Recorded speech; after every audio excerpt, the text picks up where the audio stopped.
Okay, well, welcome everyone. I'm going to go ahead and get started here.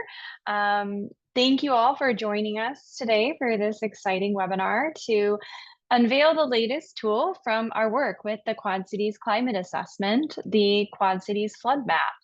This webinar will be recorded and shared with registrants in a follow-up email. For today's webinar, we will spend some time briefly reviewing our work with the assessment before diving into the flood map tool. If you have any questions as we go through our presentation today, please put them in the chat box and we will get to them at the end of our presentation. We do have time reserved specifically for Q&A. Before we dive into the presentation, though, I would like to take a moment to have our team introduce ourselves. For those who do not know me, my name is Nina Struess, and I am the River Health and Resiliency Organizer for Prairie Rivers Network, based in the Quad Cities. At Prairie Rivers Network, we work to protect water, heal land, and inspire change within our communities. I'm going to pass it on to Abhinav if you'd like to give a brief intro. Thank you, Nina. Hi, everyone. I am Abhinav. I am a postdoc at Discovery Partner Institute, University of Illinois system. I have expertise in urban flood management and biodiversity restoration. I'm also holding a position as a AGO Chief Hydrologist, Thriving Exchanger program for a community in Chicago. My primary or my most of the work lies in various urban cities to develop different flood forecasting tools and how the forecasting tools can be used for mitigating the flood disasters. Thank you. I'll pass it on to Arso.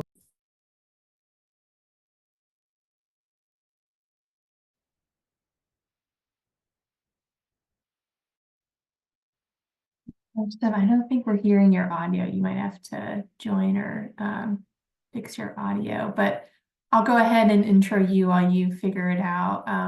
Arsum is our climate scientist with National Wildlife Federation. She was one of the co-authors of the climate assessment that we conducted. And she'll be sharing a little bit more shortly. I'll go ahead and introduce myself as well. My name is Mahtab Bagarzadeh. I also work with National Wildlife Federation on our Mississippi River program and have been part of our Quad Cities project team for coming up on 2 years this summer. So I'll just check back in. Arsum, how's your audio doing? Can you hear me now? Yes. Okay, awesome. Yeah, thanks for the introduction, Mahtab. As she said, everything right. So I am the climate scientist for the National Wildlife Federation and also the assessment that we will be talking about. I have a background in climate sciences. A lot of my work at the Federation focuses on synthesizing the science and use it for the policy and advocacy efforts that we do here at Federation. All right, so you might have to go off camera. Yeah. I figured. Yeah. Perfect. I'll hand it back off to Meta. Thanks, Nina. So everyone, I'll be helping moderate the rest of the webinar, and we'll just be kind of going through a couple of the questions that we have for our panel, and then I do want to point out the Q&A feature at the end of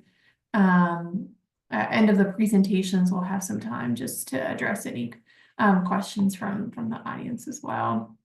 So my first question will be for Arsum, if you can share a little bit more about the climate assessment, what its goals and objectives were, and any of the key findings. Sure. And if you want to go to the next slide, and is my audio better now? Yes. Okay, perfect. So the assessment, we published it last year with threefold sort of purposes, which is equipping local leaders, decision makers, and community members with locally relevant climate change data. We wanted to use this data then to empower the community to take action, whether that's through implementing natural infrastructure solutions or looking at funding opportunities for those solutions. And then eventually, we wanted this to serve as a foundation for long-term investments in resilience and sustainability for the Quad Cities region. This is a community-driven assessment, meaning it has been shaped by input from many of you and other stakeholders, conservation organizations, as well as residents. And I'll just say the idea of it is not to be a doom and gloom product, but really to steer conversations on efforts and initiatives needed, particularly under that umbrella of nature-based solutions, to mitigate some of the risks that we are facing in light of climate change within the Quad Cities. Next slide. I also want to say this work has been honestly made possible through a lot of stakeholder engagement combined with the scientific modeling and community input. We engage stakeholders to identify the most pressing climate risks within the region. And the two biggest concerns were flooding, both flash flooding and riverine flooding that are becoming more frequent and severe and will become more frequent and severe in light of climate change. Then extreme heat. So again, in our assessment, we have data sets on how the number of hot days and extremely hot days are projected to increase with climate change. We also heard other concerns that we synthesized in our assessment, like drought and water quality issues, severe storms, and then the impact of climate change on vulnerable communities, particularly low-income residents, renters, and other socially vulnerable groups. Our modeling that Abhinav will share in a second, it clearly indicated that flood risk will continue to rise throughout the century. And I'll let Abhinav take over from here, but I'll stop here by saying that understanding these risks is really the foundational step for any resilience planning or action. So this is just a wonderful tool to not just understand our risks, but also how natural infrastructure and nature-based solutions can help us prepare for these challenges. Take it over, Abhinav. Thank you, Arsum. I hope our audios are clear now and everyone can hear us. I'll now take you through the tool. But before taking you through the tool, I would like to tell what all datasets I have used to develop this tool. The first and foremost dataset was the climate data. We have the historical precipitation and temperature data. We have futuristic downscaled precipitation and temperature data till the end of the century, that is till 2100. We have high resolution digital maps for the elevations, the topography, the land use, the vegetated areas, the building areas, the road structures, the existing water bodies. As you can see in the image here, you have Mississippi River in the database while we developed the flood model, and many other data sets like the bridges or the structures which are getting severely impacted due to floods. So I will now take up the screen share and I'll show how to access the tool first, and then I will go ahead with what are what are the different things available in the tool. So if you go to our climate website at Discovery Partner Institute, I will also add up this link in the chat.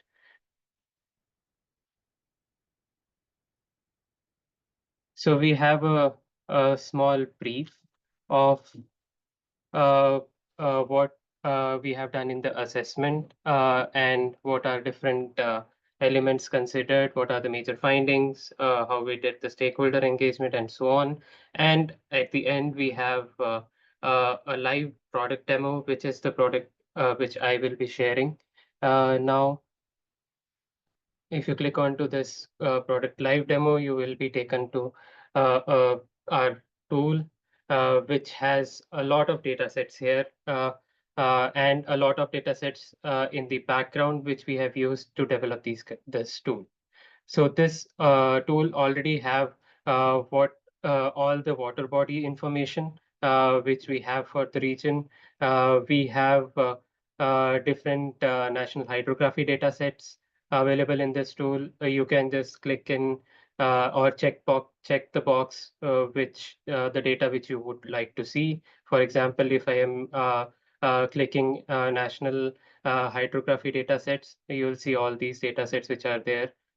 Then if you want to see USGS National Hydrography Dataset, which is a little advanced version of the national hydrography datasets, you can check onto that box and see what all datasets we have. This particular tool has a zoom in and zoom out facility where you can zoom into a specific location and see what kind of datasets are there in that particular tool.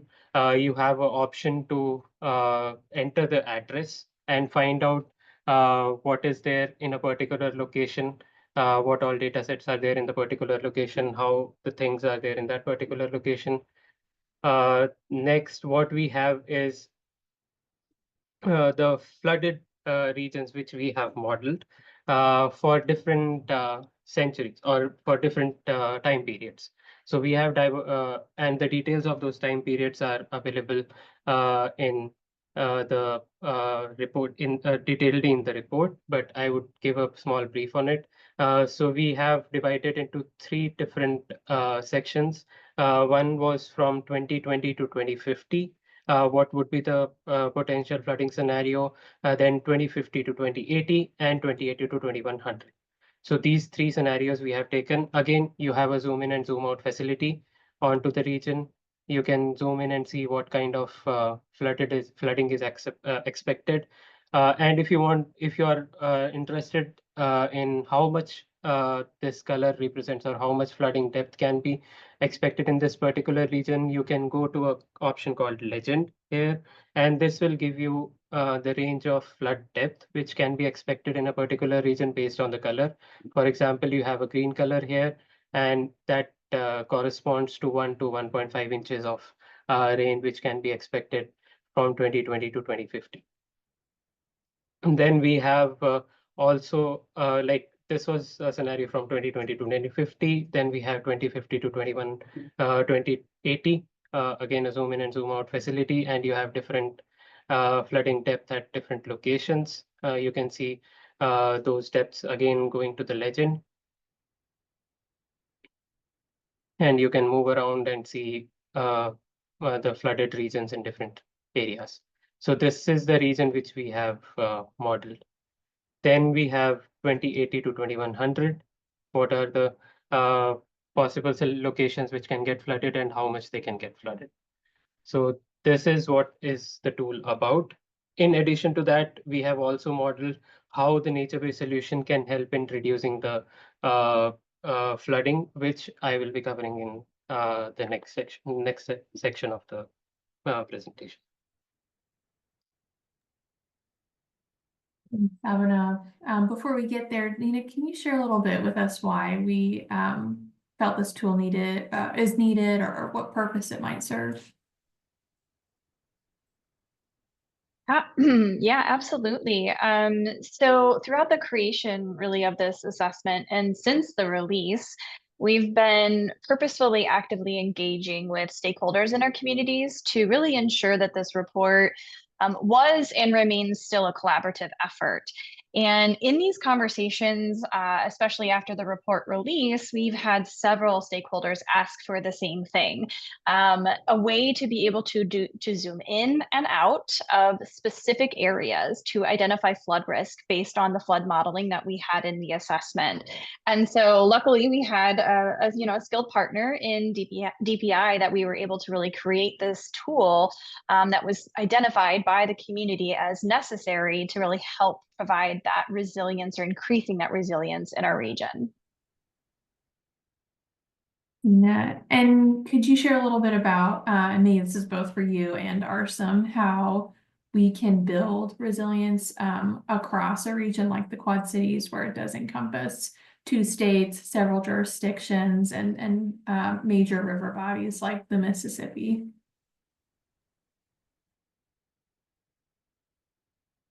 Yeah, absolutely. And so As Arsen mentioned at the beginning, we really didn't want this report to be doom and gloom. There needs to be that element of, okay, we have this data, we have this information, how can we utilize it in the best way possible, especially to really help create, help make sure that the Quad Cities has a more resilient future as it pertains to these extreme weather risks. And this is where we're tying in that nature-based solution component as well, and really taking a look at how can working with nature, especially as we continue to develop within both urban and rural areas, how can we work with nature and utilize options that are already currently there, or find opportunities to create those other options to really help create a better, a lower risk as it pertains to these climate risks. And I'm going to pass it on to Arsen if you'd like to go into the nature-based solutions a little bit further. Yeah, so really strong point in favor of these solutions, as opposed to conventional engineered solutions, is that these are cost-effective solution. They are dynamic, and a lot of times they grow stronger with time. And I hope my audio is okay as I'm speaking.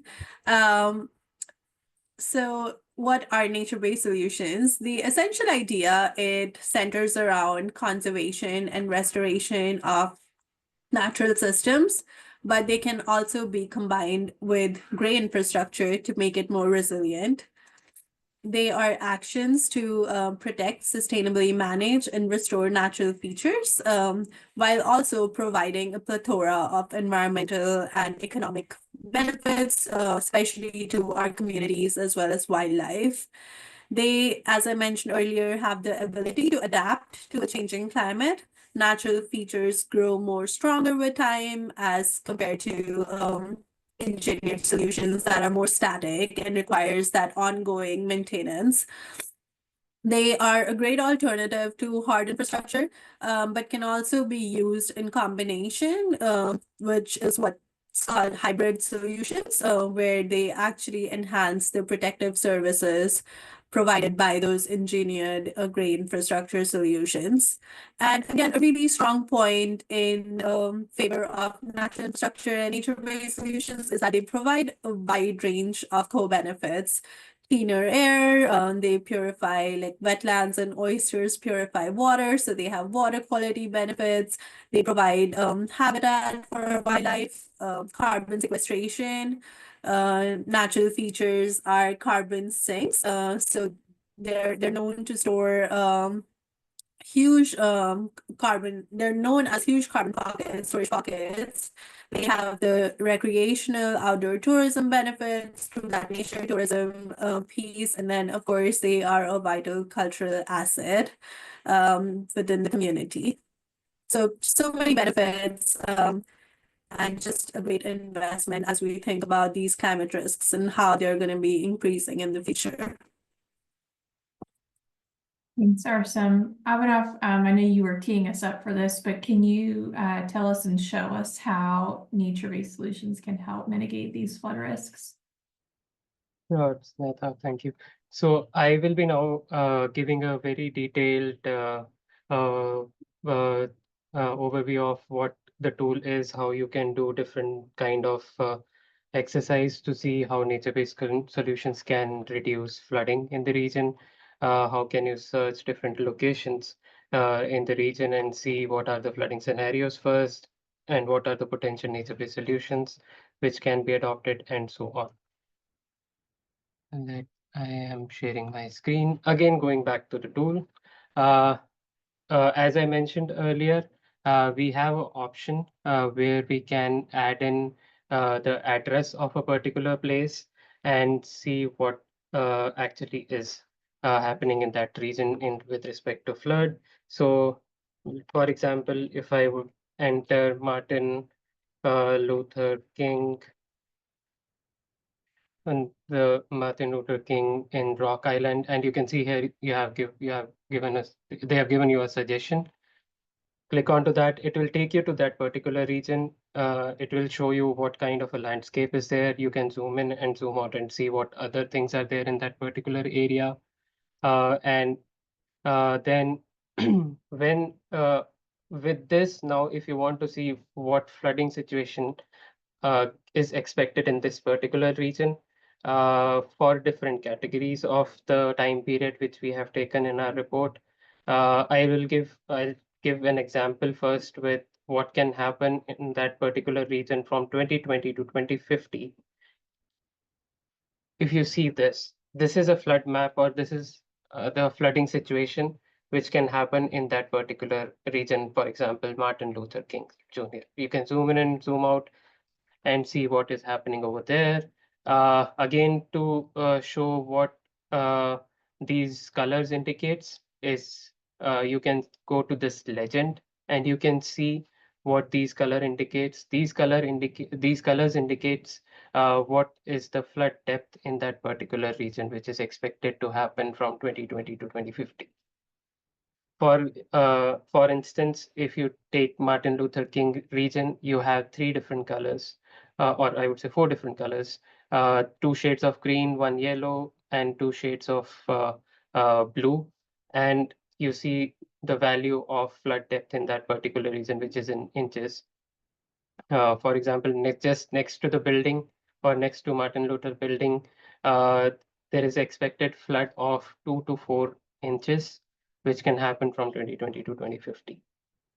Now, we know that 2 to 4 inches of flooding is really troublesome. It hampers a lot of things. What we can do in this particular region or in the entire region to reduce this flooding, we can adopt different nature-based solutions. Like there are options of 5 nature-based solutions here: permeable pavement and rain barrels, permeable pavements and bioretention and infiltration trenches, permeable pavements and rain gardens, vegetative swales and rain gardens, green roof and infiltration trenches. So these are the 5 options which, from our analysis or our scientific analysis, we have found out to be working good in terms of reducing the flooding situation in the region. Now, the question lies is, where should we install these nature-based solutions to reduce the flooding? If I click on to one particular nature-based solution, permeable pavement and rain barrel, you see here, these are the potential regions where we can put in these solutions. And this is not the only region where we have to put in these nature-based solutions, but there are other regions which are dotted, which are marked as red regions, where we can install these nature-based solutions.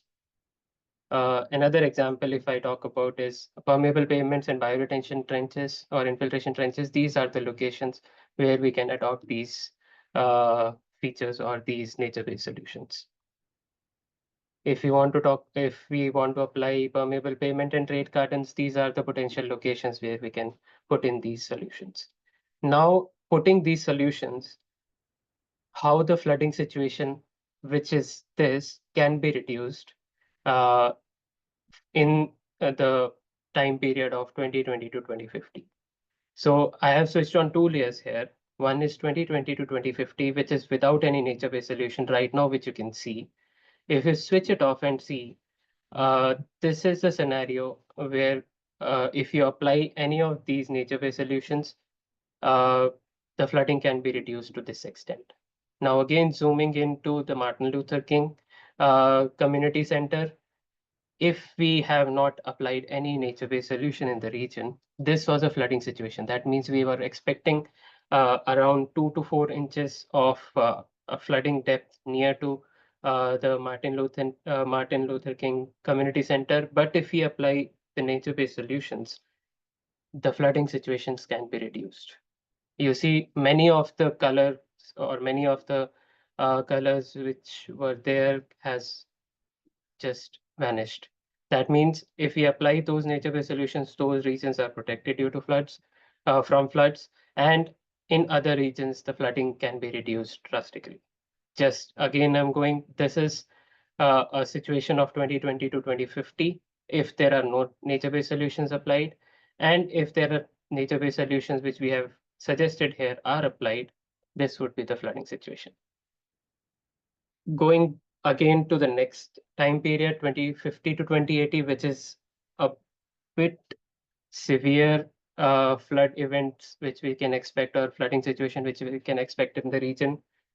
As you can see, there are darker blue shades and light blue shades, green shades and yellow shades. Now the darker blue shades which are there are the regions which can get flood depth of around 6 to 8 inches or 8 and above. Now, with the application of nature-based solutions which we have provided, this would be the scenario. That means from 6 to 8 inches or 8 and above inches of rainfall, we have of flooding, we have reduced it to either 4 to 6 or 2 to 4 inches of flood depth in the particular region. Similarly, when we go from 2080 to 2100, 2080 to 2100, we are expected to have a lot of floods, which can range from, again, 6 to 8 inches as a maximum value I'm taking. But if we apply these nature-based solutions, the depth can be reduced again drastically from 6 to 8 inches to 4 or maybe 4.5 or so. So this is how, for one particular location I mentioned, I can take another location, like we have a maybe a hotel in Bettendorf. You can search that location, like Isle Casino Bettendorf, hotel in Bettendorf. If you type in that address, it will take you to that particular location. And this location is quite near to the water body, as you can see here. It is very near to the Mississippi River. Now, as it is very near to the Mississippi River, it has a chances of having the floods due to the rain falling and due to overtopping of this river. I mean, if there is an overflow in the Mississippi River, there can be a flood as well. Now, in this particular location, what flooding scenario or what flooding situation we have if we talk about 2020 to 2050 is what you are seeing in the screen now. And what potential nature-based solutions we can apply in this locations. You can see here permeable pavement and rain barrier. If you apply it over here, the flooding can be reduced. Apply this, which is reduced, and so on. So this is a flooding situation in the region. Now, if you apply nature-based solutions, this is how the flooding can be reduced. You see here, this is a flooding situation. This is how it can be reduced for 2020 to 2050. Similarly, 2050 to 2080, if we talk about, this is a flooding situation, and this is how it can be reduced if we apply nature-based solutions. Now with this tool, and you can search any location if you want to. Now with this tool, what we are providing is all across the region, or all across the region which we have studied, which are the 4 cities, that is Devonport, Bettendorf, Moline, East Moline, and Rock Island. We have identified different locations of these nature-based solutions, which can potentially help in reducing the flooding situations in those regions. And it is very easy to handle, as I showed, and you can zoom in and zoom out and see where exactly you can put in, or wherever is the nearest location where you have space to put in this kind of nature-based solution. All these features or all these advantages you can get from this particular tool.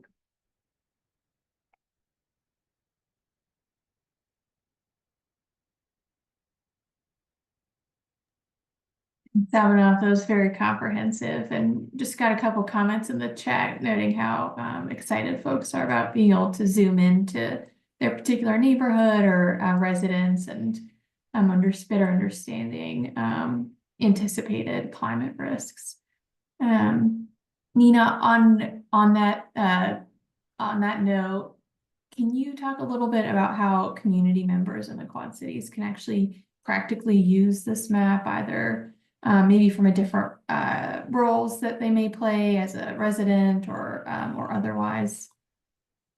Yeah, I think it's important to clarify too, when we're talking about this tool, that it's really for anybody to be able to use. And when we were having conversations with stakeholders in the communities. It wasn't just those who were in the environmental fields who were wanting this ability to be able to zoom in and out. It was a lot of different types of stakeholders who were interested in making sure that they were taking a look at what the future climate risks could potentially look like, whether it was for their home, whether it was for their business, whether it was for a particular area within their community, just wanting to be proactive and have the ability to be able to see what their direct impact would be, and then how they could then mitigate that risk. So as I just kind of mentioned, the scale is really, diverse. You can utilize it. I've already put in my address and zoomed in and was able to see kind of where there is the potential for excess water, and it actually matches when I, am observing rain falling on my property, and being able to see what options might be better. Is it rain barrels? Is it rain gardens? What could look like that from just my perspective in my home, but then also being able to zoom out further from there as well, and being able to take this tool to your business, being able to take this tool from a city planning perspective as we continue to develop in both urban and rural spaces. How can we utilize this tool to be able to communicate with people who are in those decision-making roles, and to really have them be able to look at this map and understand that if we choose to develop in a way that is more aligned with nature, it also is more aligning in terms of, being able to make sure that that risk is fewer too. So the usage of the tool is really diverse, and we would just encourage people to really play around with it, but also share the tool, because I agree with Kathleen, it's very exciting. When people put in the chat, it's very exciting. Thanks, Nina. While we're, just on this topic, I know community members and decision makers, landowners can be using this tool, but I'm wondering, what about thinking about just like the Quad Cities region as a whole? And I'll open this up to Arsim and Abhinav as well. What are ways folks can be using this to think about kind of the whole watershed, understanding that we're all kind of connected? What happens upstream affects us downstream as well. Yeah, I think that that's a really great point. Especially when we look at the Quad Cities, there's 5 of us that's named in the Quad Cities, but it's really a lot of other smaller cities that are all there, also expand further out in the region too.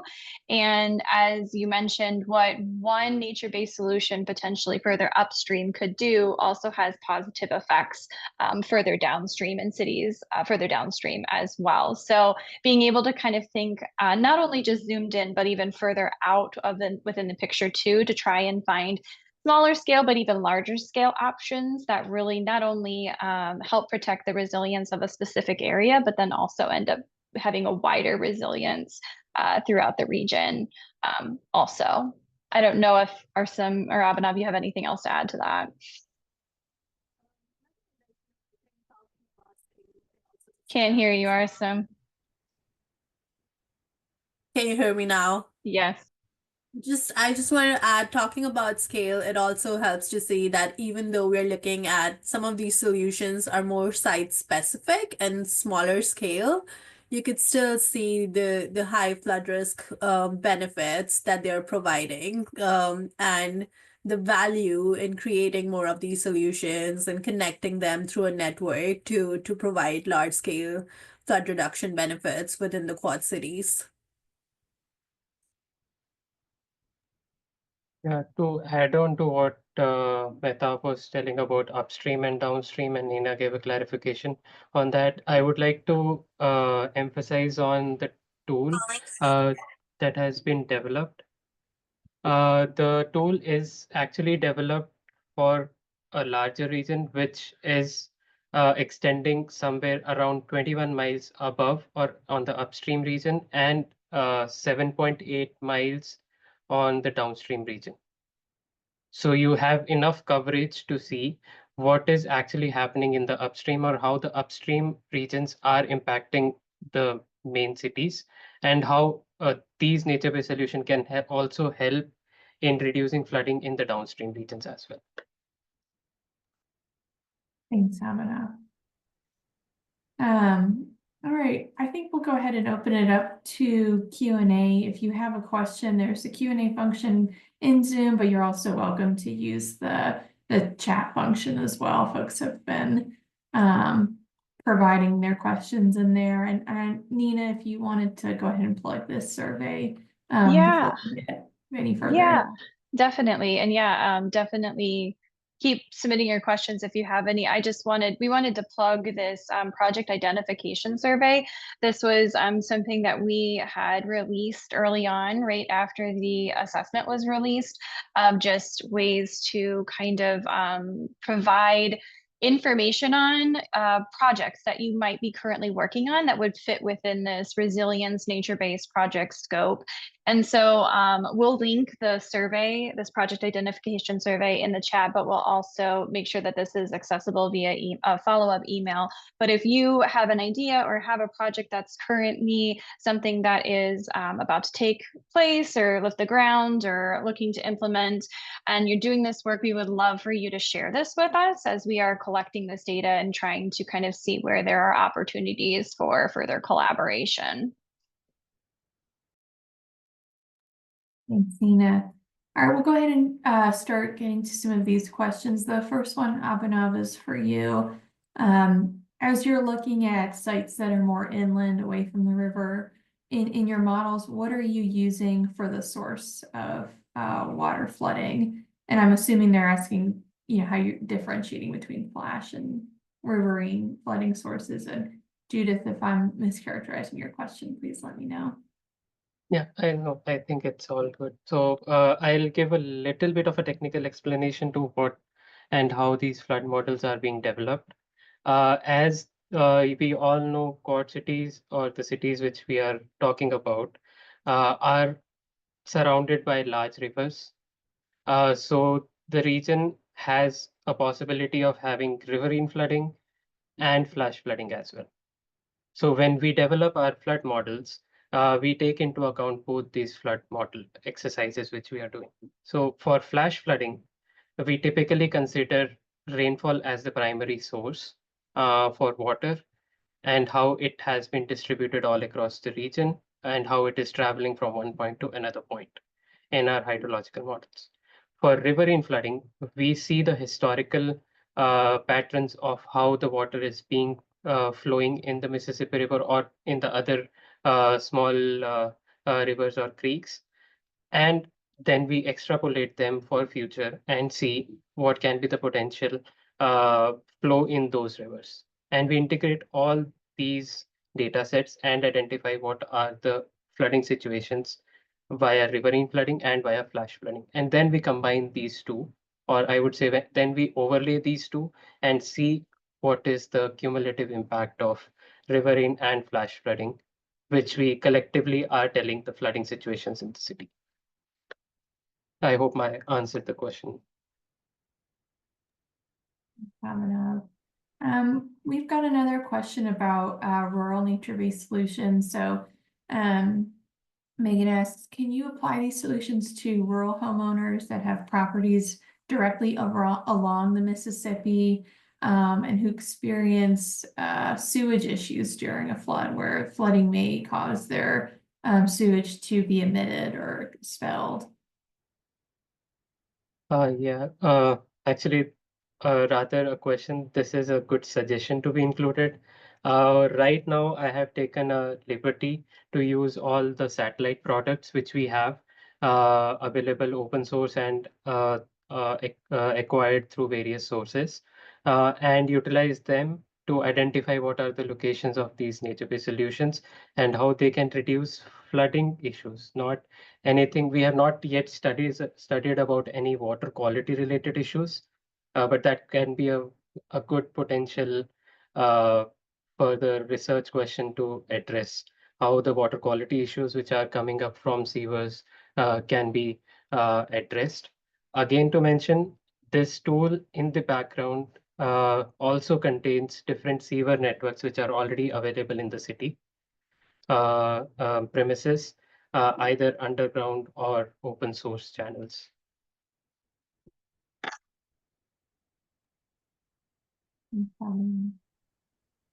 right, so let's see here. Next one was for you, Nina. What are your current relationships with stakeholders and QCA community members? Using the examples from the tool explanation, the MLK Center and Isle of Capri, have you or do you have plans to meet with the people in charge of making those decisions? Yeah, that's a really great question. I have been the person kind of in here in the community with the creation of this assessment and through all of this post-assessment outreach. And we have been very engaged within the communities from including many different stakeholders within various different communities, some from vulnerable populations, some from city municipalities. It really kind of is a pretty expansive list, incorporating all 5 of the cities. And when we're talking about some of these examples, we spotlighted the MLK Center, Isle of Capri. Those were a couple that we had identified specifically in the assessment as potentially experiencing flooding that maybe haven't in the past. And so we've been very intentional about making sure to reach out to these different stakeholders who may be considered at risk and inviting to have those different types of conversations, just kind of talking about the tools that we have, the resources that we have, but also just really engaging them further in terms of where they are in terms of thinking about climate resilience as it pertains to them and their communities. And so while we haven't been able to get to everyone, this is kind of why this tool is really exciting. It really allows people to be able to also take a bit of ownership too and kind of look further at what their climate risk might be. And again, we're really inviting people though to have those conversations, to reach out to us, to be able to figure out how we can continue to increase resilience here within the Quad Cities from all of the different scales. Thanks, Nina. All right, next question maybe for both Arsim and Abhinav. How does the flood risk component without nature-based solutions compare to maps that First Street has created? Ray Wolf asks this question and just wanted to note that it's important that First Street is known amongst folks in the community and their flood mapping.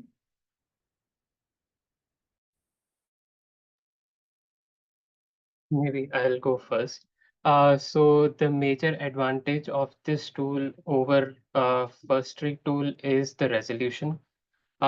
We are over here in this tool giving information at a spatial resolution of 10 meters, and a futuristic scenario starting right from 2020 to 2100. Internally, I have a database, which obviously is very heavy to show in the website.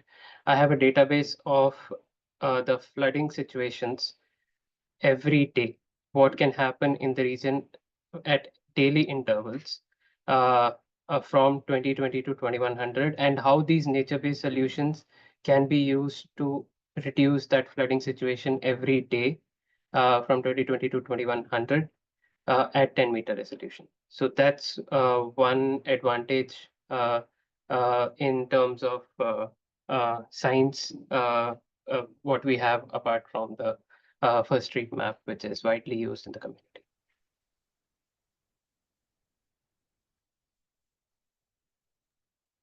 Asum, if you would like to add a bit more on that.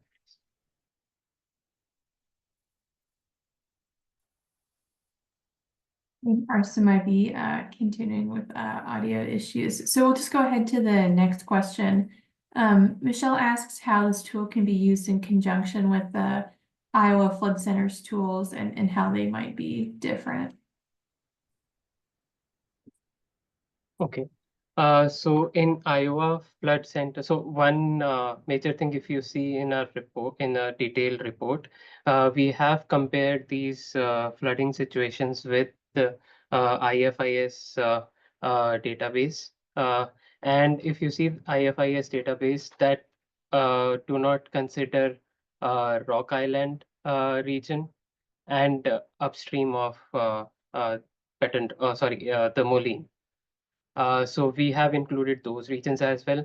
The boundary of IFIS ends with the boundary of Wettenroff and Devonport. They do not have anything on Moline and Rock Island, but we have Moline and Moline, East Moline and Rock Island into our modeling frame. Thank you, Abhinav. We've got a clarifying question. Someone's looking at a rural location along the river and clicking on the nature-based practices for green roofs and infiltration trenches, and it's showing that the location potentials is in the river.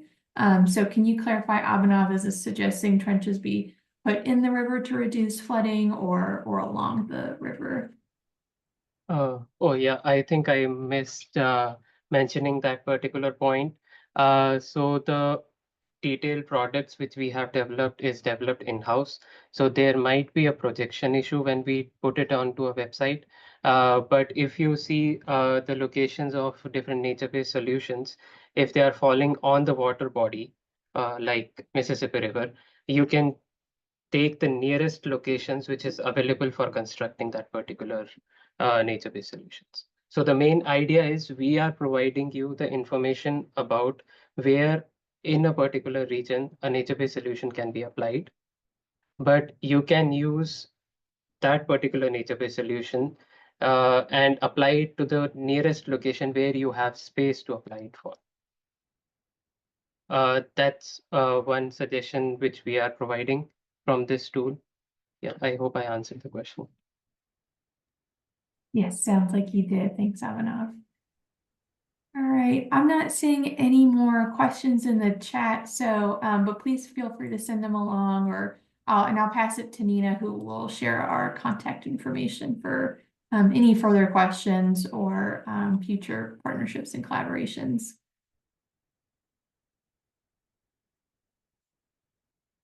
There you go. Thanks. I always have a hard time finding the mute button in this view. Thanks so much, everyone. And again, as I mentioned, if you do have projects that you feel would be beneficial to share with us, we will make sure to send out that link. Please do. But then also too, if you have any other feedback, questions, resources, or just really want to engage with us on this work, we would love to hear from you. As I mentioned, you have our information all up here. I am place-based here in the Quad Cities and willing and able to meet, whether we meet virtually or in person. I can also include members of our team as well. We really would just love to continue to keep this work as community-based as possible. So really appreciate all of you hopping on today and checking out this tool, and please feel free to share as well. Great.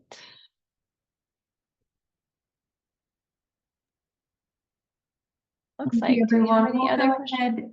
And wrap it up. Like I said in the chat, we'll go ahead and send out the slides, the recording, as well as all the links that we've shared in addition to our contact information. So thanks again for joining us, and we look forward to staying in touch. All right.